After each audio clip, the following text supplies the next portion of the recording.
नमस्कार, म महेश केसी।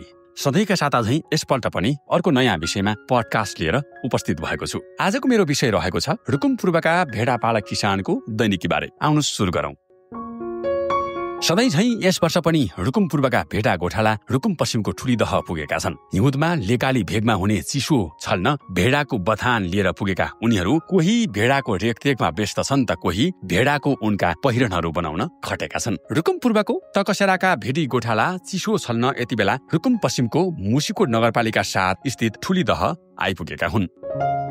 करिब 600 भेडा ल्याएर 3 घर परिवार यहाँ पुगेका हुन्। भेडाको बथान लिएर उनीहरू जब वनतिर जान्छन् अनि महिलाहरू भने उनको स्याहार सम्हार तथा त्यसबाट विभिन्न पहिरन बनाउने काममा व्यस्त हुन्छन्। यसबारे थप बताउँदै भेडा पालक किसान मनकुमारी बुढा मगर। बुढाहरू ग्वाला जान्छन्, हामीहरू काम गर्छौँ, यस्तो उन काट्ने, काम्लो बिनेर सिध्यायो, अर्को थाल्नु पर्ला।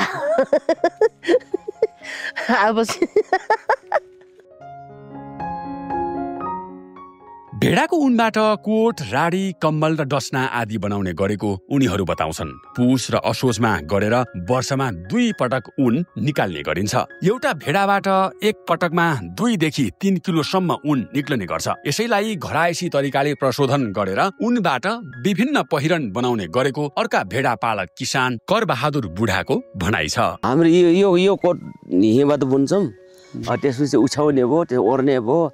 यो ओर्ने मात्र नि, यसलाई खप्याएर ओर्नुपर्छ। एउटा कमल चाहिँ तपाईँको राम्रो कमललाई त सिर्क जस्तो हालेर ओर्छौँ।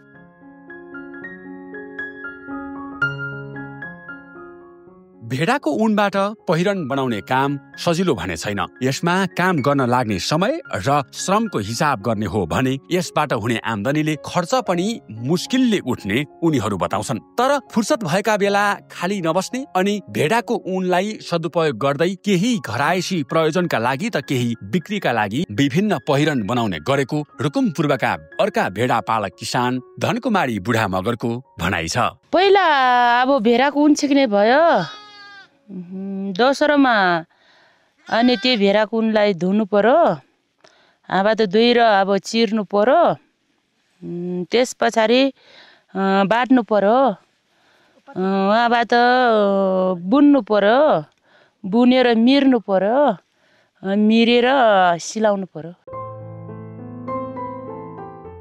गत कार्तिक अन्तिम साता तकसेराबाट हिँडेका भेडा गोठालाहरू रोल्पाको थबाङ हुँदै 9 बहिनी लेकको बाटो भएर पुस महिनाको पहिलो साता ठुलीदह पुगेका हुन्। चैत अन्तिमतिर यहाँबाट फर्किएर ढोरपाटन आसपासका बुकीमा जाने उनीहरू भदौसम्म त्यही रहन्छन् अनि असोज कार्तिकमा चाहिँ मूल घरमा फर्केर चाडबाडमा रमाउँछन्। यसरी लेकबेसी गरी हिँड्ने भेडा गोठालाको पेसालाई व्यावसायिक बनाउँदै आफूहरूको पेशागत सुरक्षा र आम्दानी वृद्धिका लागि सरकारी प्रयास पुग्दो नभएको किसान करबहादुर बुढाको गुनासो छ। कमल त अझ दुःख मिहिने उठ्दैन। हेर्नु त आइमाईहरूको तपाईँ एउटा कमल बनाउनलाई लगभग चाहिँ 4-5 दिन लाग्छ, 5-6 दिन लाग्छ कार्नलाई बनाउनलाई। अनि बेच्दा कसरी 3000-2500 जम्मा दुःखै हुँदैन। अब यो भेडाको उन चाहिँ फालौँ कहाँ। आजको यो सामग्री तपाईलाई कस्तो लाग्यो? कृपया मेरो स्पोटिफाई, फेसबुक र युट्युब च्यानल जहाँबाट सुन्दै हुनुहुन्छ त्यहाँबाट आफ्नो प्रतिक्रिया जनाउनुहोला। यति भन्दै आजको बसाई यही मैजारो गरे। महेश केसी बिदा चाहन्छु। नमस्कार, जय होस्।